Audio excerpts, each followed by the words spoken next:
So welcome to another board game review from theplayersaid.com. My name's Alexander. And I'm Grant. And today we're taking a look at The Plum Island Horror from GMT Games. This is a cooperative, not zombie-themed game. Horror-themed game. Designed by Herman Luttman. Now, if you know Herman Luttman, you've probably heard of one of his more famous games, Dawn of the Zeds. One of our favorite games. One of our favorite games, yep. That's part of the States of Siege series, which is also a very famous series. Mm-hmm. But the Plum Island Horror is kind of a couple steps away from that, even though thematically you might be trying to do some of the same things. Mm-hmm. So the Plum Island Horror, the board gives you kind of a whole big island town, Plum Island, and all the zombies grow in hordes at one end of the board. The horrors. Zombies, trademark. I'm just kidding. They're horrors. Why? Is there a reason I don't know. I have no idea. I wonder if I'm sure that there was a very specific reason. I don't know what it is. But yeah. I think he wanted to distance Dawn of the Zeds from this as much as possible. Okay. But ultimately, it's the same game, thing. Okay? It's zombies. He doesn't try to hide the fact. No. But so you have these big hordes of zombies, which end up being big old stacks of counters. That was a very unique part of it. I was surprised when I thought these would flip over and they'd be like, oh, a running zombie, or it's just a number, right? It was cool though. It was cool the way that worked. That they would ultimately, as they killed civilians, they would add a piece to their stack, so they would become bigger, or when they killed us, or they would become bigger, and then you fought them and got them down, and that determined how much they moved, the type of damage that they did. Holy mackerel, that one that was like 14 or 15 high, it's doing like 8 slow, damage. But you will die. You will die. Yeah, so they have. But that was really cool. I liked that part. Yeah, those kind of big stacks of those are kind of moving down the board. And you have to, depending on what scenario you're doing, try to evacuate as many civilians as possible, or some other different bits and pieces. They do have a little board of the unique enemies that do spawn. So we saw the murder hornets. Those were terrible. I don't remember what they were called. And then we also had some like plague rat type things as well. Those things weren't as bad. Those frickin' hornets were ridiculously crazy. Yeah. So the scenario that we played of this was actually from an upcoming expansion for this. Mm-hmm. So we played this 4-player, you and I, we played it with Herman, and we played it with Kirk from The War Room. ID Jester, yeah. Yes. So that was, again, nice to not have to learn a game. Well, and he was actually really schooled on it, so he really walked us through it. Herman did as well, but he really walked us through it. Kirk said he'd played it a bunch. Yeah. And he played even this scenario a couple of times to help play test it with because they're friends, they live nearby. Yeah. But so it was a really great. We had a 4-player experience. So we saw, I think there's either 5 or 6 kind of factions that you can be. Yeah. And we saw 4 of them. And it's one of those things where, I have my bunch of guys and they have all their special unique abilities, and those are tied to kind of the people that they are and the jobs that they had before all of this happened. Yeah. So I think you played the National Guard. Yep. So lots of like shooting and scouting and being cool like that. And I played... Control helicopters. That was kind of cool and unique. Yeah. I played the kind of secretive corporate scientist guys. Oh, yeah. And so I had like some scientists who would do like foam. Special, it was like an anti-horror foam, but there was a chance you would mess it up and it would spawn horrors instead of thought you ended up messing it up at least twice. Yeah. I was like, don't do that anymore. But then I also had like the security guy, Kevin Blunt, Mall Cop. Yep. And so he was riding around on a Segway, and he could, if he got attacked, he could like run away very easily, and he didn't contribute to the the biohazard bag. Because he had his little crash helmet on. Well, he had a suit on, or so I don't know. But it's that kind of very fun, tongue-in-cheek, pulpy game. Yep. It does not take itself too seriously. If you've watched any amount of like zombie films or TV, or if you've played any other zombie games, there's 1,000 other references within this that you're like, oh, it's that guy, oh, it's that guy. Yeah. Like it does, and there's nothing wrong with that. No, It's pretty cool. It's fun. It's unique. It's supposed to be fun and just like relaxed. Like we found, I think his name was Nick Grimes. Yes, Not Nick Grimes. Rick Grimes. No. But the leader from The Walking Dead. Yes. And he was in his hospital gown with his big Magnum 44, and he had his cowboy hat on. And we found him, and he was, I don't think he got killed, but I don't think so. I think he could have fought for us, but I think we evacuated him because he was worth a couple more points. Yeah, so it has all of that kind of charm in it that's really enjoyable. But then you also have all of those civilians. A bunch of those are wargame industry references as well. Yes. That's very fun to see. If you don't have this game and you pick it up, I'll read a couple there's of like them. a whole counter sheet of these. Yeah, sorry. Well, I know there's a player's financial aid. Yeah, there's there's a war room, which is ID Jester's little channel. Yeah, I mean, there's a ton of them. I can't. There's one that references Rachel Billingsley. There's one that references Gene Billingsley from GMT. Gene the Dancing Machine Studio. There's Moe's.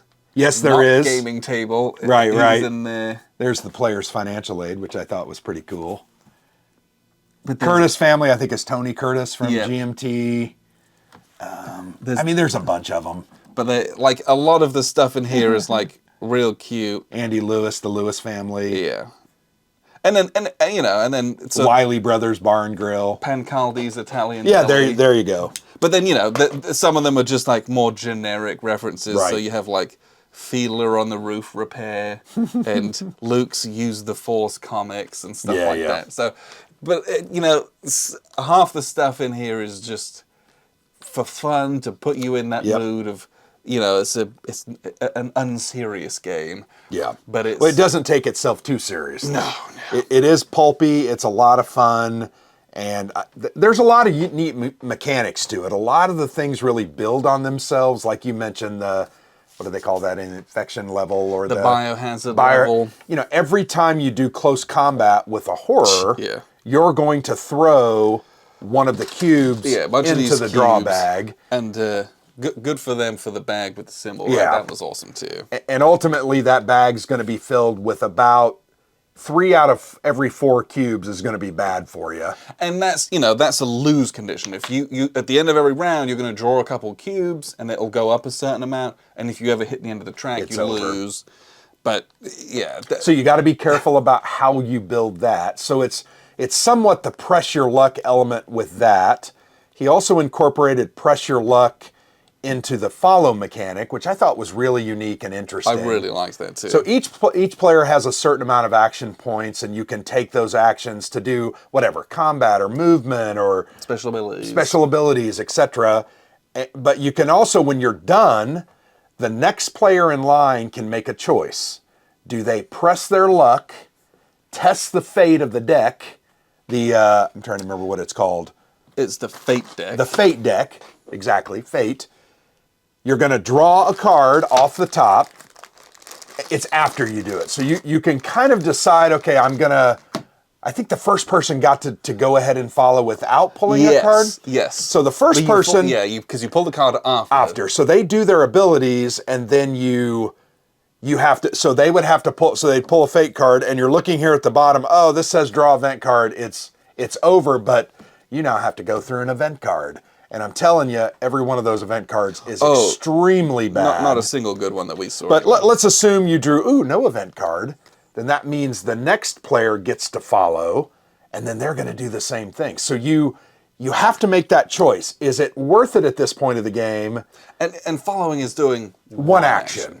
And it can be very valuable, right? Depending on the timing of the game, what's going on, what you have to do. Maybe a civilian's getting ready to get eaten, so you want to move him. It's just interesting. You have to make that choice. And there's sometimes you're like, nope, we're not going to follow because it doesn't make sense. But I really liked that element of it. And then this fate deck is pretty much used for every test. Yes. Right? To activate units. Oh, you're going to activate track 5 and it's going to get a surge. That's not good. right? Or you're going to do that for the follow, and then this is the fate number, I think is what they called that. A lot of event cards or search cards will say, pull a fate card to get a fate number. Yeah. And it has that number in the bottom right-hand corner, and it'll be like, that's where that thing happens, or this is how many of something happens. Right. So it's not dice-less, but most of the game is. There's a set of custom dice which are used only for combat. And you roll those, and it's got hits, half hits, and then it has blocks. Shields. And then a lot of blanks. Don't forget the blanks. Yeah. But that's the only time dice are really used in this game. Almost everything else is done with the cards. And that's a unique diceless system, except for that combat. It just makes it cool and fun because there's a certain amount of cards, and if you've drawn a lot of good ones, you're like, oh crap. They're coming, and you're going to ultimately get hit. And I think that was really important for that follow mechanic. Because, you'd go through and it was like, oh, we had like 4 or 5 no events in a row, which means we're probably going to get a bunch. We shouldn't be doing this now. Yeah. And the events are just, I felt like they were really, really horrible. Some of us just so bad. That's add a bunch of like the unique monsters or do a bunch of extra surges, or just like... so a horrific encounter. You're going to draw a fate number to get a track number. Great. So you're going to draw a card that's going to ultimately do something on track number 2 or whatever. Each area on that track, which contains horror units and non-horror units, apply each situation as follows. So it's like a bravery test. So things are going to run away or fail, or they're going to take hits, and everything's bad. Right, that actually wasn't as bad a one as I remember some of them. If they were on their own, it's bad. Well, it is a continual up at dawn assault the entire time, and you've got to be prepared. You got to be prepared just to react and reflect on what you're doing and what you should be doing, and that's what the beauty of the game is. It's that co-op bit where you're all sat around a table, and it's like, okay, I'm in trouble. What can you guys do to help me? Sure. Or like, I've cleared this off. I can run one of my guys over there to help support this, or to hold this, or to evacuate a civilian.